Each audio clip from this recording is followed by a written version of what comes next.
ஆண்டவருடைய நாமம் மகிமைப்படுவதாக. இந்த உபவாச நாட்களை முடித்து நாம் அநேக காரியங்களுக்காக ஜெபிக்கும்படியாக தேவன் நமக்கு பாராட்டின கிருபைக்காக அவருக்கு நன்றி செலுத்துகிறேன். இந்த 21 நாட்களும் நீங்கள் உபவாசித்து ஜெபித்திருக்கிறீர்கள். தாவீது முறியடித்தான் என்ற தலைப்பின் கீழே பலவிதமான ஜாதிகளை முறியடித்ததை குறித்து, அப்படிப்பட்ட கிரியைகள் நம்முடைய வாழ்க்கையிலே இருக்கிற ஆவிக்குரிய போராட்டங்களை கண்டுபிடித்து நாம் முறியடித்து ஜெபித்திருக்கிறோம். இந்த 21வது நாளின் முடிவிலேயும் கர்த்தரை துதிக்கும்படியாக ஸ்தோத்தரிக்கும்படியாக நாம் இந்த இடத்திலே கூடி வந்திருக்கிறோம்.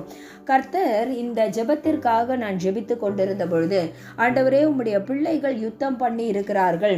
உம்முடைய பிள்ளைகள் இந்த 21 நாட்களாக ஜெபத்திலும் உபவாசத்திலும் போராடி அநேக சத்துருவினுடைய கிரியைகளை நீங்கள் முறியடிக்கும்படி கிருபை செய்திருக்கிறீர். இப்பொழுது இவர்களுக்கு சொல்லப்படுகிற கர்த்தருடைய வார்த்தை என்ன என்று ஜெபித்து கொண்டிருக்கும் பொழுது கர்த்தர் காண்பித்த வசனம் ஏசாயா தீர்க்கதரிசியின் புஸ்தகம் 60ஆம் அதிகாரம் 5ஆம் வசனம். ஏசாயா 60ஆம் அதிகாரம் 5ஆம் வசனம். அப்பொழுது நீ அதை கண்டு ஓடி வருவாய், உன் இருதயம் அதிசயப்பட்டு பூரிக்கும். கடற்கரையின் திரளான கூட்டம் உன் வசமாக திரும்பும். ஜாதிகளின் பலத்த சேனை உன்னிடத்திற்கு வரும். இதுவரைக்கும் உங்களுடைய இருதயம் ஒரு பாரத்தினாலும் துக்கத்தினாலும் நிறைந்திருக்கலாம்.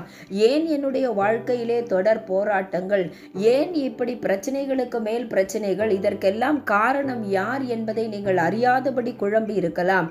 ஆனால் உபவாச நாட்களிலே இவைகளை கொண்டு வருகிற எதிராளி ஆகிய சாத்தானை நாம் மேற்கொண்டிருக்கிறோம், நாம் ஜெயித்திருக்கிறோம். ஆண்டவர் சொல்லுகிறார், உன்னுடைய இருதயம் அதிசயப்பட்டு பூரிக்கும். உன்னுடைய இருதயம் அதிசயப்பட்டு சந்தோஷப்படுகிற அளவிலே நான் உனக்கு காரியங்களை செய்வேன் என்று சொல்லுகிறார். அந்த என்ன காரியத்தை கர்த்தர் செய்கிறாராம்? கடற்கரையின் திரளான கூட்டம் உன் வசமாக திரும்பும். ஜாதிகளின் பலத்த சேனை உன்னிடத்திற்கு வரும். கர்த்தர் நம்முடைய வசமாக ஒரு சில காரியங்களை திருப்ப போகிறார். நம்மிடத்திற்கு வரும்படி கர்த்தர் செய்ய போகிறார்.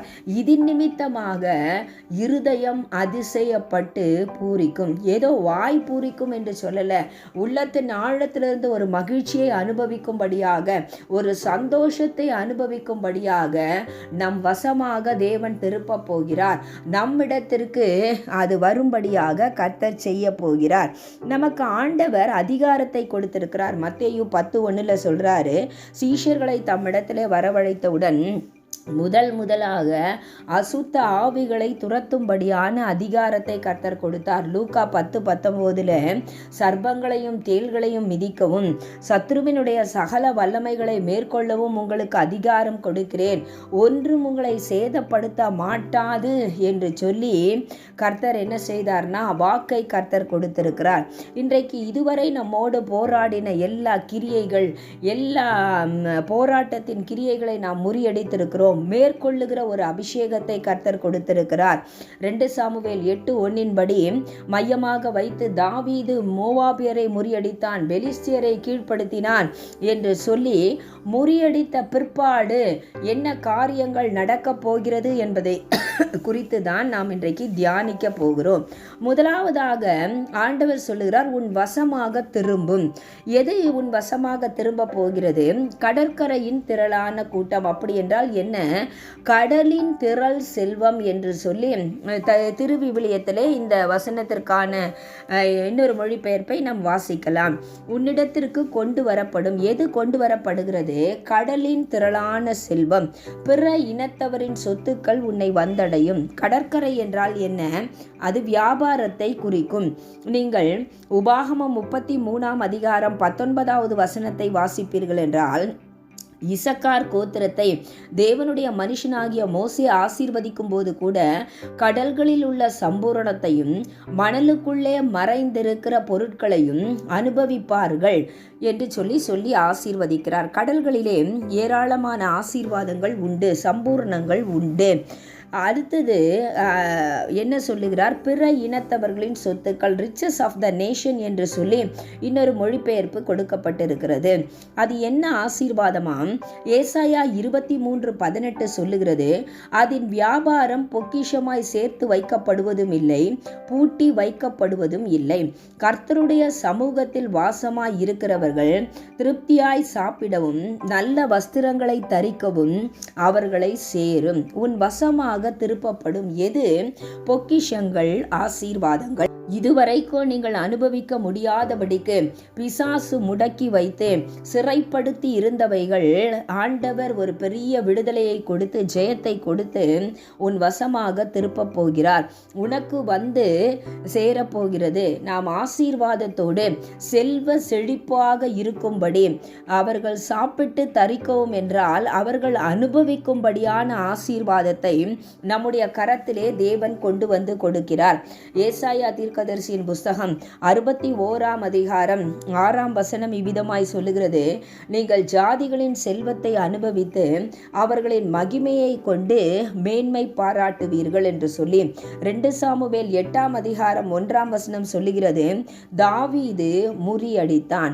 முறியடித்த பிற்பாடு நீங்கள் 10வது வசனத்தை வாசித்தால், பொன், வெள்ளி, வெண்கலம் இவற்றை கொள்ளையிட்டு கொண்டு வந்தான். உன் வசமாக திரும்பும் என்றால் என்ன? சத்துருக்களின் கையில் உள்ள செழிப்பு. இதுவரை உன்னுடைய செழிப்பு, உன்னுடைய ஆசீர்வாதம், உன்னுடைய சொத்துக்கள், நீ அனுபவிக்க வேண்டிய எல்லாவற்றையும் சத்துரு முடக்கி வைத்திருந்தான். ஆனால் இந்த உபவாச நாளிலே அவைகளை முறியடித்து அவைகளை எல்லாம் உன் வசமாக திரும்ப பண்ணும்படி தேவன் எழுந்தருளி இருக்கிறார். ஜாதிகளின் பலத்த சேனை, ரிச்சஸ் ஆஃப் த நேஷன்ஸ், பிற இனத்தவரின் சொத்துக்கள் உன் வசம், உன் பக்கம் வந்து அடையும். நீ விசுவாசிக்க கூடுமானால் எப்படி வரோன்னு கேட்காதீங்க. உன்னுடையது உன்னை தாண்டி உன்னிடத்திற்கு வந்து உன்னுடையது ஆகும் என்று சொல்லி ஆண்டவர் ஏசாயா தீர்க்கதரிசியின் புஸ்தகம் 45:14 சொல்லுகிறார்.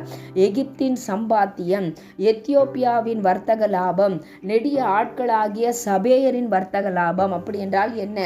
எகிப்தின் சம்பாத்தியம் உன்னுடைய உழைப்பு.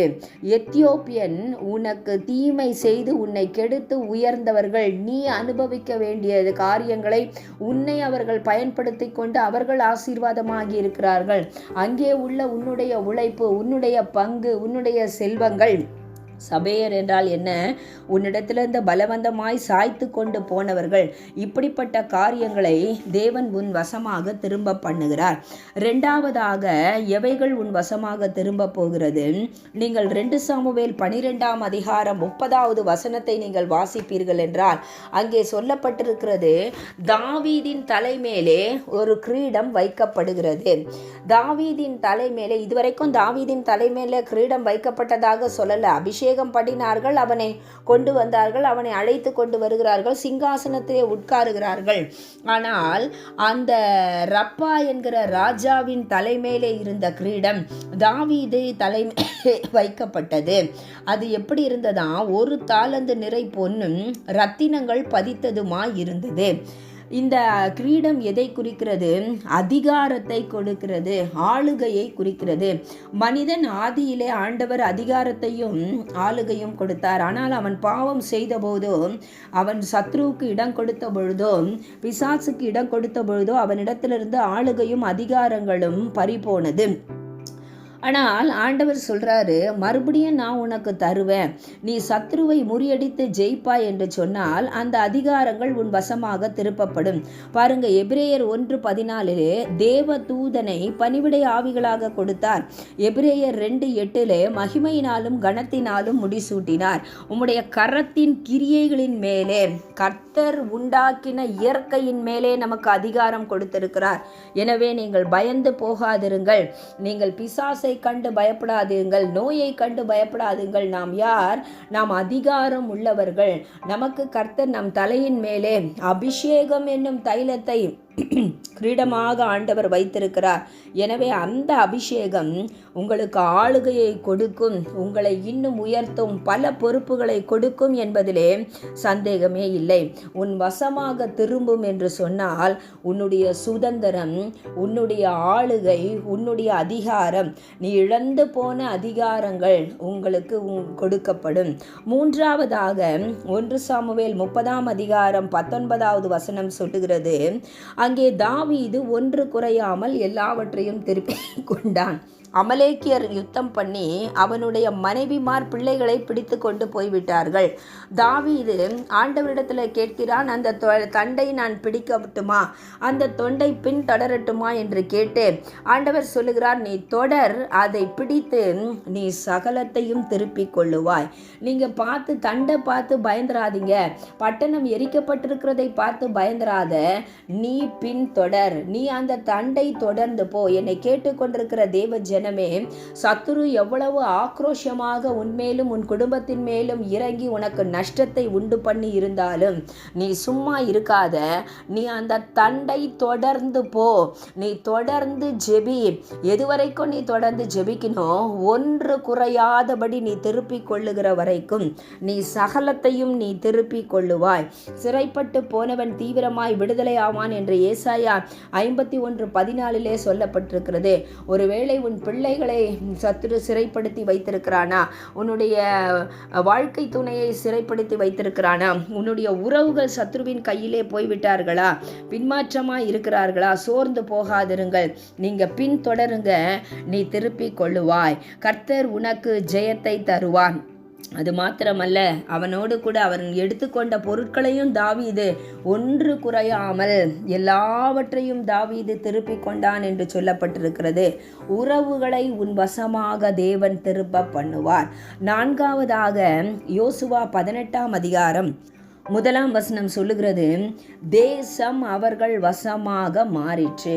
தேசம் அவர்கள் வசமாயிற்று. நீ யுத்தம் பண்ணி ஜெயித்த பின்பு, நீ சத்துருக்களை முறியடித்த பின்பு, தேவன் உனக்கென்று ஆயத்தம் பண்ணின, உனக்கென்று முன் குறித்த உன்னுடைய ஸ்தானம், உன்னுடைய இடத்திலே கொண்டு போய் சேர்ப்பார். இந்த கானான் யாருக்கென்று வாக்கு பண்ணப்பட்டது? இஸ்ரவேல் ஜனங்களுக்கென்று வாக்கு பண்ணப்பட்டது. இதை 7 ஜாதிகள் பிடித்து வைத்திருந்தார்கள். கர்த்தரோ அவர்களை அவர்கள் முன்னின்று துரத்திவிட்டு இந்த இஸ்ரவேல் புத்திரரை கொண்டு போய் அவரை நிலைப்படுத்தினார். 40 வருடங்கள் பிரயாசப்பட்டார்கள். எப்பொழுது தேசம் அவர்கள் வசமாகிவிட்டது தெரியுங்களா? அவர்கள் போராடி சத்துருக்களை ஜெயித்த பிற்பாடு தேசம் அவர்கள் வசமாயிற்று. வெற்றி பெறாத, போராடாத, தோல்வியுற்ற ஜனங்களாலே தேசத்தை சுதந்திரிக்க முடியல. பாதி பேர் இச்சைகளினாலே, மாம்சத்தை ஜெயிக்காததினாலே இச்சைகளினாலே அழிந்து போய்விட்டார்கள். பாதி பேர் முறுமுறுத்ததினாலே அவர்கள் வழியிலே அழிந்து போய்விட்டார்கள். பாதி பேருக்கு இந்த தேசத்தை குறித்த தரிசனமே இல்லாதபடி நடந்து கொண்டிருந்தார்கள். ஆனால் யாரெல்லாம் போராடி ஜெயித்தார்களோ, யாரெல்லாம் அவர்களுக்கு முன்பாக இருந்த சத்துருக்களை துரத்தினார்களோ, அவர்கள் எல்லாரும் கானானிலே கால் வைத்து கானானின் பலனை புசித்தார்கள். வேதம் சொல்லுகிறது, தேசம் அவர்கள் வசமாகிவிட்டது. என்னை கேட்டுக்கொண்டிருக்கிற தேவ ஜனமே, இதோ இந்த 21 நாட்களாய் நீங்கள் உபவாசித்து ஜெபித்து முறியடித்திருக்கிறீர்கள். சத்ருவை அடையாளம் கண்டு அவனுடைய கோட்டைகளை தகர்த்து எறிந்திருக்கிறீர்கள். உங்களுடைய முழங்காலின் பலத்தினாலே நீங்கள் போராடி ஜெபித்திருக்கிறீர்கள். கர்த்தர் ஒரு காரியத்தை செய்ய போகிறார். உன் வசமாக திரும்ப பண்ண போகிறார். திரளான செல்வங்கள் உன் வசமாக திரும்ப போகிறது. அடுத்ததாக அதிகாரங்கள் உன் வசமாக திரும்ப போகிறது. நீ இழந்து பிரிந்து போன உறவுகளை உன் வசமாக தேவன் கொண்டு வருகிறார். உனக்கென்று கொடுக்கப்பட்ட வாக்குதத்தம், நீ சுதந்தரிக்க வேண்டிய ஸ்தானம், நீ உட்கார வேண்டிய சிங்காசனம், நீ நிலைப்பட வேண்டிய இடம், அது ஊழியமாக இருக்கலாம், அது எந்த ஆசீர்வாதமாக இருக்கலாம், அது உன் வசமாக திரும்பும், உன்னிடத்திற்கு வரும். கர்த்தர் இந்த உபவாச நாளின் முடிவிலே நமக்கு வாக்கு பண்ணுகிறார். நிச்சயமே 2026 it's a year of us. நம்முடைய நாள், நம்முடைய வருஷம் தேவனிடத்திலிருந்து நமக்கு திருப்பப்படுகிற ஒரு வருஷமாக இருக்கும் என்பதிலே சந்தேகமே இல்லை. எனவே தொடர்ந்து சத்துருக்களை அழித்து போடுங்கள். இன்னும் ஜெபத்திலே வளருங்கள். கர்த்தர் உங்களை ஆசீர்வதிப்பாராக. ஆமேன். God bless you.